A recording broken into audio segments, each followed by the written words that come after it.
Mbak Bivit, jadi menurut Anda apakah Wakil Presiden Gibran Raka Buming Raka ini memenuhi syarat dimakzulkan? Memenuhi syarat atau tidak nanti kan itu ada keputusan politiknya, kemudian butuh putusan Mahkamah Konstitusi ya. Tapi kalau kita lihat pasalnya, satu saya mau kritik dulu, mungkin Pak Jokowi kurang dapat masukan tuh. Nggak harus satu paket itu dulu. Jadi pasalnya itu bunyinya presiden dan garis miring atau wakil presiden. Jadi nggak harus dua-duanya. Kalau salah satu boleh, itu dulu. Kemudian yang kedua, lagi-lagi ya keputusan politiknya nanti silakan dijawab oleh para politikus. Tapi kata-katanya itu sebenarnya pelanggaran hukum satu yang memang membutuhkan kualifikasi yang khusus. Tapi bedanya adalah yang melakukan pemeriksaan pelanggaran hukum itu nanti proses setelah DPR di Mahkamah Konstitusi. Jadi tidak harus misalnya harus ada dulu pelanggarannya yang sudah berkekuatan hukum tetap misalnya begitu kan biasanya kalau untuk mencalonkan diri jadi anggota legislatif begitu ya. Tapi ini untuk presiden dan atau wakil presiden seperti itu. Kemudian ada yang agak longgar sebenarnya Mbak Audrey, yaitu perbuatan tercela dan juga satu lagi adalah melanggar atau tidak memenuhi syarat lagi sebagai presiden dan atau wakil presiden. Sebenarnya ini adalah bagian yang kita agak mirip dengan model di Amerika Serikat, namanya misdemeanor. Jadi pelanggaran-pelanggaran kecil yang kemudian bisa dijadikan alasan. Tapi kalau misalnya salah satu alasan dari Forum Purnawirawan adalah karena putusan dari Mahkamah Konstitusi terkait dengan pencalonan Mas Gibran pada waktu itu menurut Mbak Bivit sendiri cukup nggak sih untuk memakzulkan? Cukup atau tidaknya kita harus tanya nanti sama Bang Doli karena itu proses politik ya. Tapi kalau bahwa itu harus dibahas dulu oleh DPR itu yang utama. Nanti DPR kemudian yang akan mengirimkan ke MK, MK yang akan memeriksanya nanti secara hukum. Tapi memang secara secara hukum belum pernah ada pasal atau putusan yang bilang bahwa putusan 90 itu salah. Walaupun ada putusan Majelis Kehormatan MK untuk pamannya Gibran waktu itu. Nah berarti itu butuh proses politik lagi. Bang Doli, kalau gitu sebenarnya dari DPR sendiri akan dibahas, akan diproses atau mandek alias tidak akan pernah dibahas nih? Ya, saya kira pertama begini, saya mau sampaikan apa yang disampaikan oleh bapak-bapak kita, orang tua kita, Purnawirawan TNI itu tentu kita harus hormati, harus kita hargai ya, karena itu juga hak konstitusinya mereka menyampaikan pandangan dan pendapat gitu. Nah tetapi yang kedua adalah apakah kemudian semua pandangan masukan dari masyarakat itu bisa kita teruskan atau tidak, itu yang jadi soal. Nah kalau masuk ke DPR secara teknis sekarang memang kan sedang reses. Jadi itu belum suratnya masih proses administrasi di skala jenderal, nanti masuk di pimpinan yang agendakan bersama dengan fraksi-fraksi. Nah, tapi kalau menurut pandangan saya dan Golkar gitu ya, kita tentu akan membahas itu pada saat kita melihat, kan ada dasarnya. Dasarnya tadi pasal 7A, B, C itu ya.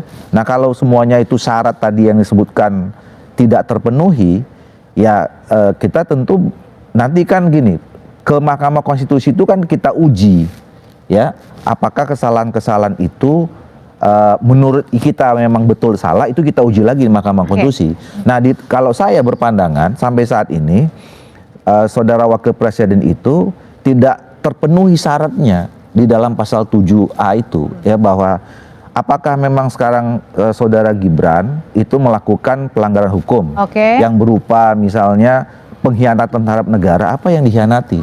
Korupsi. Kalau tadi soal polemik putusan MK misalnya. Nah, ini begini. Itu kan putusan MK itu kan proses sebelum terjadinya Pilpres. Nah Pilpres kita udah selesai ya, sudah proses hukum, politik dan legitimasi sosialnya juga sudah terjadi. Waktu itu pasangan Pak Prabowo dan Mas Gibran ini kan sudah meraih sekitar 58%. Jadi sudah punya legitimasi yang kuat. Nah pertanyaannya, kalau kemudian itu yang jadi soal, kenapa tidak pada saat itu kemarin digugat? Ya. Kenapa sekarang? Kenapa baru sekarang? Dan yang sekarang digugat adalah setelah posisi sebagai wakil presiden. Nah, gitu. Kalau gitu tidak cukup kuat dong menurut Mbak Bivit. Kalau misalnya tadi alasannya hanya dari putusan MK, kenapa nggak kemarin aja pada saat rame-rame di MK? Ya, saya kira ini kan semuanya memang dinamika politik ya. Kalau kena pertanyaannya kenapa tidak kemarin-kemarin, saya kira ini juga ada kaitannya dengan peristiwa-peristiwa seputar sebelum para jenderal mengirimkan surat ini. Oke. Lagi-lagi ini memang hak mereka gitu ya. Apakah misalnya ada pertemuan antara Bu Mega dengan Pak Prabowo atau kelompok-kelompok lainnya. Jadi ini yang mesti kita baca kalau pertanyaannya kenapa nggak dari dulu. Kemudian yang kedua, balik ke pertanyaan Mbak Audrey soal apakah sebenarnya jadinya bisa tuh? Sebenarnya bisa saja, karena dia berarti tidak lagi memenuhi syarat sebagai wakil presiden kalau alasan legitimasinya itu dibatalkan. Tapi lagi-lagi kita bisa berbicara di sini seperti ini.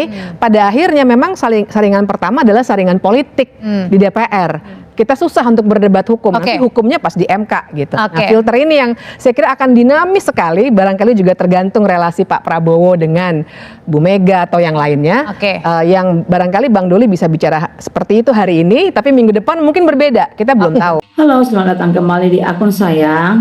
Dari video yang baru kita tonton, apakah yang menjadi tanggapan para masyarakat terkait pemakzulan Gibran di dalam video ini? Mari kita simak satu persatu dalam kolom komentar. Anggota Dewan pada diam saat perubahan konstitusi yang dilaksanakan oleh MK. Pilihan rakyat. Pilihan rakyat penuh ketekanan. Ini konstitusi tidak ada solusi. Hargailah pilihan rakyat sebagai negara yang demokrasi. DPR tidak mendukung rakyat. Para purnawirawan jenderal harus dibubarkan. Nggak ada guna karena DPR adalah wakil inspirasi rakyat. Wajar kalau dibahas di DPR MPR untuk tanggapan surat para purnawirawan. Kenapa sih politik hanya untuk saling berkuasa, bukan untuk mengelola bangsa yang benar supaya bisa rakyat sejahtera, adil dan makmur, bersih dan jujur, aman dan tentram, bangsa yang maju. Kembalikan tanah atau Pulau Aceh cepat mendakri Tito. Perbuatan hukum tidak diperlukan lagi jika persyaratan saja tidak terpenuhi atau rancu. Pemimpin beribawa jujur berani. Rambutnya Mbak Bibit keren banget, rambut impianku sejak SMA. Ibu Siti keliru juga dalam memandang pemakzulan Gibran. Semua bergantung pada Bapak Presiden kita. Rakyat sudah terlupakan, hanya jabatan yang mereka pikirkan. Mantap, suara rakyat harus dibela. Beatrice Trisno CS pejuang tangguh. Yang begini yang menghambat kemajuan bangsa. Seharusnya DPR bahas UU perampasan aset negara dan lain-lainnya. Malah ada aja yang laporin yang nggak penting ini. Kapan Indonesia maju? Jangan mengutak-atik hukum karena kebencian. Omong kosong, ceritanya dulu Gus Dur, sekarang pemilihan langsung. Akar rumput pemakzulan ini dari elit politik yang berseberang yang hendak mengkudeta. Sangat jelas bocorannya, itu hal yang diangkat jika negara ini mau aman. Banyak partai tapi rakyat dibodohi janji manis pas kampanye, tapi sesudahnya yang terpilih 1000 kata diam. Ini orang yang Golkar Buser Mulyono. Setuju. Itu adalah upaya menggoyang pemerintahan Prabowo Gibran yang sah dengan cara mencari-cari pelanggaran. Harusnya ada pelanggaran hukum.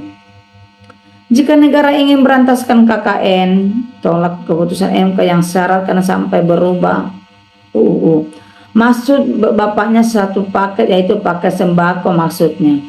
Rakyat yang dukung Gibran siap pertahankan Gibran yang pilih rakyat Indo dalam pemilihan. Apa kita mau saling musuh lagi nanti kalau terjadi kayak gini? Fitri sudah final dan mengikat, jangan asal bicara, itu sudah sah menurut hukum. Semakin banyak isu diberikan di balik itu, koruptor lagi ngumpulin dan cuci uang jarahan sebelum dikejar-kejar. Sistem bernegaranya sudah harus dirubah, kata pemerintahnya menjadi pelayan negara. Gue heran kok kayak nggak ada kerjaan orang-orang ini. Mendingan kalian urusin gimana kondisi negara sekarang ini, butuh suntikan dana buat rakyat supaya negara masih ada. Lama-lama negara kita bisa runtuh gara-gara mereka ini. Kalau merasa hebat, tunggu 2029. Ikut calon terpilih apa enggak jangan yang sudah terpilih acara pemilu kok mau maksudkan, lucu kalian ini. Pemikiran apa? Semangat Pak Wapres, tetap maju, jangan mengendor, tetap kerja dan kerja. Menurut saya Presiden Prabowo tak akan terpilih oleh kami selaku masyarakat kalau tanpa Gibran. Orang-orang yang ribut ini mereka aja yang kalah pemilu. Sebenarnya mereka ini pengacau bangsa, nggak pernah diam. Biarkan pemerintah bekerja dengan baik, mengurus bangsa. Semua dialog politik hanya menghabiskan energi. Wapres tidak berani duel. Waduh, tunjukkan kecerdasan dan kesalehan untuk duel. Menang berpengaruh kor, tapi itu dulu, sekarang enggak wajib. Dipercepat saja hal yang tak berguna dibuang dimaksudkan. Yang perlu dimasukkan secepatnya adalah para pengusul pemakzulan dari ruang publik NKRI. Semoga Allah melindungi pejuang kebenaran. Amin. Kalau saja Prabowo tidak memilih Gibran, mungkin pemerintahnya tidak akan menjadi gaduh. Saya minta ke Kompas TV untuk undang untuk Ibu DJ anak jenderal biar rakyat Indonesia bisa tercerahkan. Kalau memang tidak menghargai pilihan rakyat, ya rakyat sudah tidak dianggap lagi memilih. Terlihat mana yang gelisah dan mana yang tenang dalam bersikap. Sudahlah, tumbangkan saja yang geng solo mereka, tamak sekali. Sayang anak bangsa yang benar berjuang hidup dengan menempuh ilmu untuk masa depannya harus sirna dengan keluarga mulia yang rakus. Itu kan pilihan rakyat. Apa mau melawan rakyat Indonesia? Berpikir jagoannya kalau telak di Pilpres 2024. Hatinya berbunga-bunga. Gibran mau dimaksudkan sangat tidak berkemanusiaan, sangat ngawur. Semoga Gibran selalu dalam lindungan yang maha kuasa. Amin.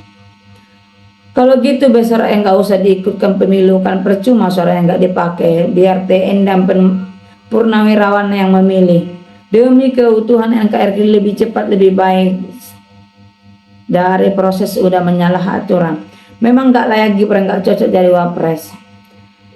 Mau siapa saja yang mengemban negara Indonesia selanya akan diobok-obok pihak lawannya tak kalah berkontestasi. Dasar moralnya sudah rendah, tamak, busuk hati. Hebat dan salut kepada wanita-wanita seperti Prof. Siti Juhro dan Dr. Bui Fitri. Kalau anggota DPR yang mewakili rakyat model seperti Bu Iku ini, kita usul agar tidak perlu ada DPR yang mewakili rakyat.